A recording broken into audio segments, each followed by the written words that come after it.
నల్గొండ జిల్లా మల్లేపల్లిలో ఈ నెల 11న జరిగిన ప్రిన్సిపల్ రూపారెడ్డి హత్య కేసులో మిస్టరీ వీడింది. రూపారెడ్డి స్కూల్లో 10వ తరగతి చదువుతున్న ఇద్దరు విద్యార్థులే ఈ హత్యకు పాల్పడినట్లు పోలీసులు గుర్తించారు. డబ్బుల కోసమే ప్రిన్సిపల్ను హత్య చేసినట్లు ప్రాథమిక విచారణలో వెల్లడైంది. హత్యకు కత్తి, బ్లేడ్ను ఉపయోగించినట్లు పోలీసులు చెబుతున్నారు. ఈ ఘటనకు సంబంధించి ఓ విద్యార్థి పోలీసులు అదుపులోకి తీసుకుని విచారిస్తున్నారు. మరో విద్యార్థి పరారీలో ఉండటంతో అతడి కోసం పోలీసులు గాలింపు చర్యలు చేపట్టారు. విద్యార్థులే హత్యకు పాల్పడడంతో ఈ ఘటన స్థానికంగా తీవ్ర కలకలం రేపింది. పూర్తి వివరాల కోసం పోలీసులు దర్యాప్తు కొనసాగిస్తున్నారు.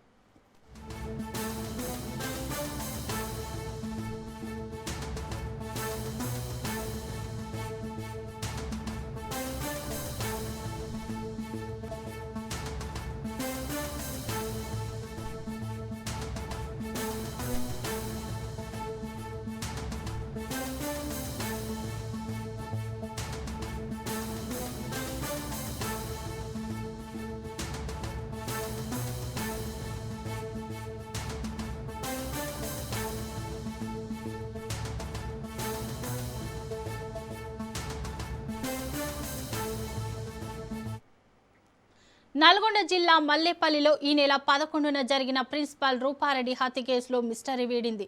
రూపారెడ్డి స్కూల్లో 10వ తరగతి చదువుతున్న ఇద్దరు విద్యార్థులే ఈ హత్యకు పాల్పడినట్లు పోలీసులు గుర్తించారు. డబ్బుల కోసమే ప్రిన్సిపల్ను హత్య చేసినట్లు ప్రాథమిక విచారణలో వెల్లడైంది. హత్యకు కత్తి, బ్లేడ్ను ఉపయోగించినట్లు పోలీసులు చెబుతున్నారు. ఈ ఘటనకు సంబంధించి ఓ విద్యార్థి పోలీసులు అదుపులోకి తీసుకుని విచారిస్తున్నారు. మరో విద్యార్థి పరారీలో ఉన్నారు. ఇక దీనిపై మరింత సమాచారం మా ప్రతినిధి చంద్రశేఖర్ అందిస్తారు. చంద్రశేఖర్, చెప్పండి. శోభ, నల్గొండ జిల్లా కొండమల్లేపల్లిలో జరిగిన హత్య విషయంలో ఇది Nagarjuna grammar school principal Rupa Reddy హత్య విషయంలో పోలీసులు కొంత కీలక సమాచారం సేకరించారు. విచారణలో పోలీసులు అన్ని కోణాల్లో విచారణ చేసిన పోలీసులకు ఆ సీసీ కెమెరాలో రికార్డ్ అయిన ఆ రెడ్ కలర్ షర్ట్ వేసుకొని వెళ్లిన వ్యక్తి కోసం ఆరా తీయగా అతను అదే స్కూల్లో 10వ తరగతి చదువుతున్న విద్యార్థిగా గుర్తించారు. తనే యొక్క హత్యలో పాల్గొన్నట్లుగా అయితే పోలీసులకు ప్రాథమిక సమాచారం వచ్చింది. ప్రస్తుతం అయితే ఆ విద్యార్థి పోలీసుల అదుపులో ఉన్నాడు. మొత్తం పోలీసులకు వచ్చిన ఇన్ఫర్మేషన్ ప్రకారం డబ్బులు బాగా ఉంటాయి వాళ్ళ ఇంట్లో అనే కారణంతోనే ఈ యొక్క హత్య చేసినట్లుగా అయితే మొదట భావించారు. ప్రస్తుతం అయితే విద్యార్థి అయితే పోలీసు అదుపులో ఉన్నారు. మరొక విద్యార్థి కోసం గాలింపు చర్యలు జరుగుతున్నాయి. మరొక విద్యార్థి కూడా దీంట్లో పాల్గొన్నట్లుగా పోలీసులకు సమాచారం అందింది. దాని ప్రకారం విచారణలో వచ్చిన ఇన్ఫర్మేషన్ ప్రకారం పోలీసులు ఇంకో విద్యార్థి కోసం గాలింపు చర్యలు అయితే చేస్తున్నారు. ప్రస్తుతం వారం రోజుల తర్వాత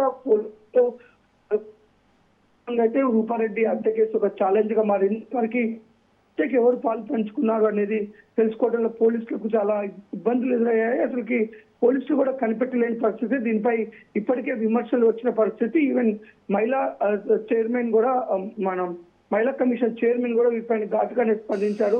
ఒక మహిళ హత్య గావించబడితే ఇన్ని రోజుల వరకు కూడా పోలీసులు పట్టించుకోవట్లేదని ఎట్టకేళ్లకు పోలీసులు అన్ని కోణంలో విచారణ చేయగా ఇటు ఆ సీసీ కెమెరాలో రికార్డ్ అయిన రెడ్ కలర్ షర్ట్ వేసుకున్న వ్యక్తి ఎవరు అనే కోణంలో పోలీసులు విచారణ చేసిన వారికి అది స్కూల్ విద్యార్థులే అనేది తెలిసింది. మైనర్ విద్యార్థి హత్యలో పాల్గొన్నారు. నిజంగా డబ్బుల కోసం అయితే రూపారెడ్డి స్కూల్లో ఉన్నప్పుడే ఈ యొక్క డబ్బులకు అయితే ఇంట్లోకి రావచ్చు. కానీ ఎందుకు రూపారెడ్డి ఉన్నప్పుడే వారి ఇంట్లోకి చొరబడ్డారు? అత్యంత దారుణంగా 27 కత్తిపోట్లతో చంపారు.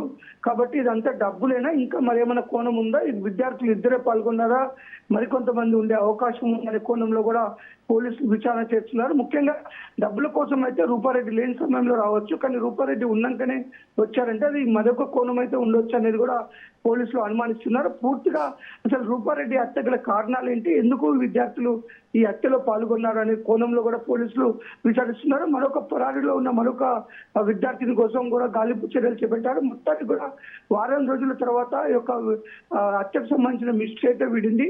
ఆ హత్యలో అదే స్కూల్లో చదువుతున్న 10వ తరగతి విద్యార్థులనే తేలడంతో పోలీసులు మొత్తం అసలు ఈ హత్య గల కారణాలు ఏంటనే విషయంలో అయితే పూర్తిగా ఆరాధిస్తున్నారు. Shobha. Right, thank you Chandrasekhar.